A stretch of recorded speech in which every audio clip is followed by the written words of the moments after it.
जादुई 2 नेकलेस। प्रेमनगर नाम के एक गांव में सविता अपनी 2 बेटियों सोनाली और कीर्ति के साथ रहती थी। सविता की दोनों बेटियों में से सोनाली, जो कि कीर्ति से बड़ी थी, वो दिखने में थोड़ी सांवली थी। इसी बात को लेकर कीर्ति हमेशा उसका मजाक बनाती रहती थी। सविता का पति मर चुका था। अपना घर चलाने के लिए सविता मछली बेचती थी। एक दिन सविता अपनी बेटियों से कहती है, मैं मछली बेचने जा रही हूँ, तुम दोनों में से कौन चलेगा मेरे साथ? माँ, आज मुझे इंटरव्यू के लिए जाना है। अगर मैं मछली बेचने गई तो मेरे कपड़ों में से मछली की दुर्गंध आएगी, इसीलिए आज आप कीर्ति को ले जाइए। तुम सही कह रही हो बेटी, वैसे भी ये कीर्ति कभी नहीं जाती। चलो कीर्ति मेरे साथ। माँ, मैं नहीं जा पाऊंगी। अभी टीवी पर मेरा फेवरेट सीरियल आने वाला है। मैं वो सीरियल बिना देखे नहीं रह सकती। माँ, ये इसके ना जाने के बहाने हैं। एकदम कामचोर हो गई है। ज्यादा मत बोल, एक थप्पड़ लगाऊंगी ना, सारे दांत बाहर आ जाएंगे। अच्छा ठीक है, अब तुम दोनों लड़ो मत जाओ दोनों में से कोई भी मेरे साथ। मैं अकेले ही चली जाऊंगी, लेकिन जब मैं घर वापस आऊं तो घर का सारा काम खत्म होना चाहिए, नहीं तो दोनों की पिटाई करूंगी। सविता इतना कहकर अकेली ही मछली बेचने चली जाती है। मछली ले लो मछली, ताजे ताजे मछली, मछली ले लो मछली, ताजे ताजे मछली। सविता मछली बेच ही रही थी कि तभी सामने से एक ट्रक आया और सविता ट्रक से टकरा गई और उसका एक्सीडेंट हो गया। सविता को काफी ज्यादा चोट लग गई थी। वहाँ के लोगों ने सविता को एक सरकारी हॉस्पिटल में एडमिट करवाया।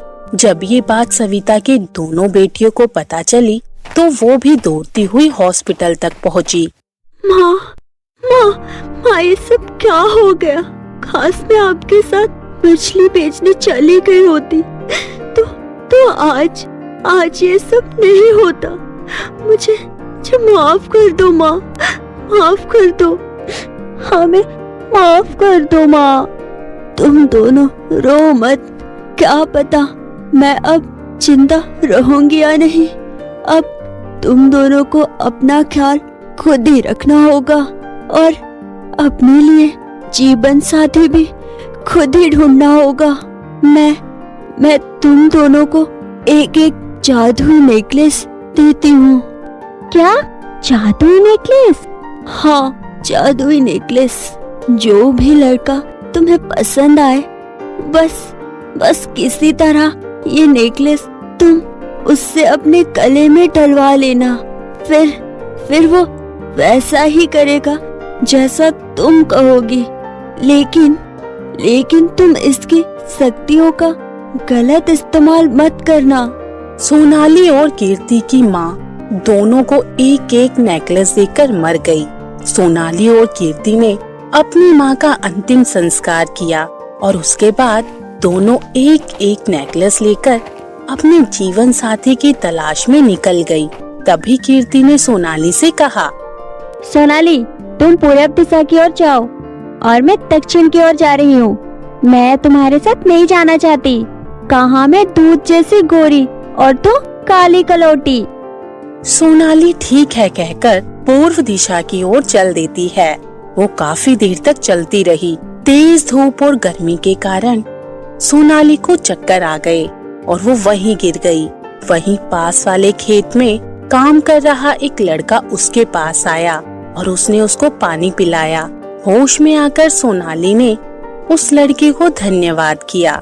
सोनाली को पहली नजर में ही वो लड़का बहुत अच्छा लगा। सोनाली ने ईमानदारी से जादुई नेकलेस की बात उस लड़के को बता दी। देखो, मेरे पास ये जादुई नेकलेस है। तुम मुझे बहुत पसंद आए। क्या तुम मुझे ये नेकलेस पहना दोगे?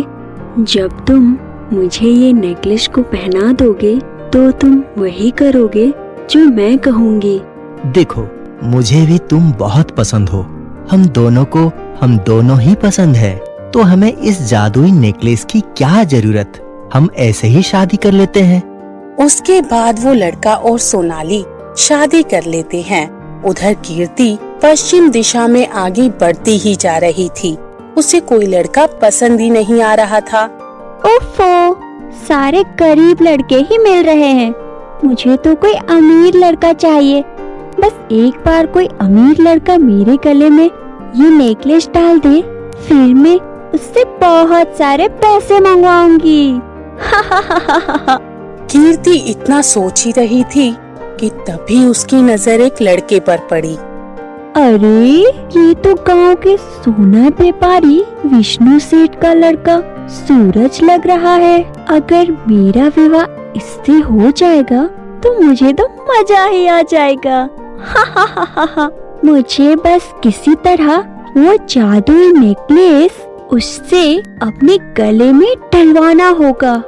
सूरज जिस रास्ते से लौट रहा था, कीर्ति उसी रास्ते पर बैठकर रोने लगी। ए लड़की, रो क्यों रही हो? रास्ते से उठो, मुझे जाने दो। आज मेरी मृत्यु होने वाली है। क्या? हाँ, मुझे एक श्राप मिला हुआ है जिसके तहत आज मेरी मृत्यु हो जाएगी। मेरी जान बचाने का केवल एक ही तरीका है।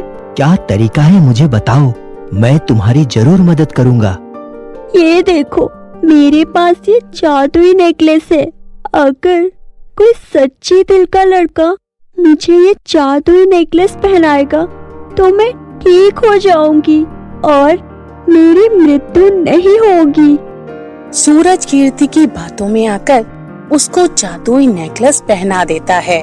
सूरज जैसे ही कीर्ति को जादुई नेकलेस पहनाता है, वो कीर्ति के वश में हो जाता है। कीर्ति सूरज से कहती है, चलो अब मुझे घर छोड़कर आओ। सूरज कीर्ति को घर छोड़ देता है।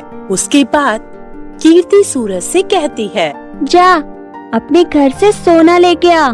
सूरज अपने घर जाता है और सोना लेकर आ जाता है और कीर्ति सूरज से अपने घर का सारा काम करवाती है। ऐसे ही काफी दिनों तक चलता रहता है। एक दिन सोनाली कीर्ति से मिलने आती है। वो सूरज की ऐसी हालत देखकर कीर्ति को समझाती है। देख बहन, तू इस नेकलेस की शक्तियों का गलत उपयोग कर रही है। माँ ने कहा था इसकी शक्तियों का गलत इस्तेमाल मत करना। अब तो मुझे ज्यादा सिखा मत। कीर्ति सोनाली की बात नहीं मानती और रोज सूरज से सारा सोना मंगवाती रहती है।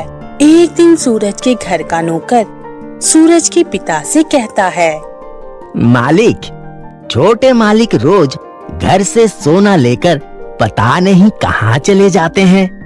एक काम करो, आज तुम उसका पीछा करो और पता लगाओ कि सूरज इतना सोना लेकर जाता कहाँ है। नौकर उस दिन सूरज का पीछा करता है और सब कुछ पता लगा लेता है। वो घर आकर सारी बातें अपने मालिक को बताता है। कीर्ति के बारे में सारी बातें जानकर विष्णु शेठ को बहुत गुस्सा आता है। वो कीर्ति को पुलिस के हवाले कर देता है। काश मैंने अपनी माँ की बात मान ली होती या सोनाली की बात मान ली होती तो आज मुझे जेल में नहीं आना पड़ता। कीर्ति को अपनी गलती का पछतावा हो जाता है। सोनाली और उसका पति अपना सब कुछ गिरवी रखकर कीर्ति की रिहाई करवाते हैं। कीर्ति, तो तुमने इससे क्या सबक सीखा? किसी भी अच्छी चीज का गलत इस्तेमाल नहीं करना चाहिए। तो कैसी लगी ये कहानी? हमारी कहानी को लाइक करें और कमेंट करके जरूर बताएं और ऐसी ही मजेदार कहानी देखने के लिए चैनल को सब्सक्राइब करें और हाँ, बेल आइकन दबाना ना भूलें, जिससे आपको आगे आने वाली कहानियों की नोटिफिकेशन आसानी से मिल सके।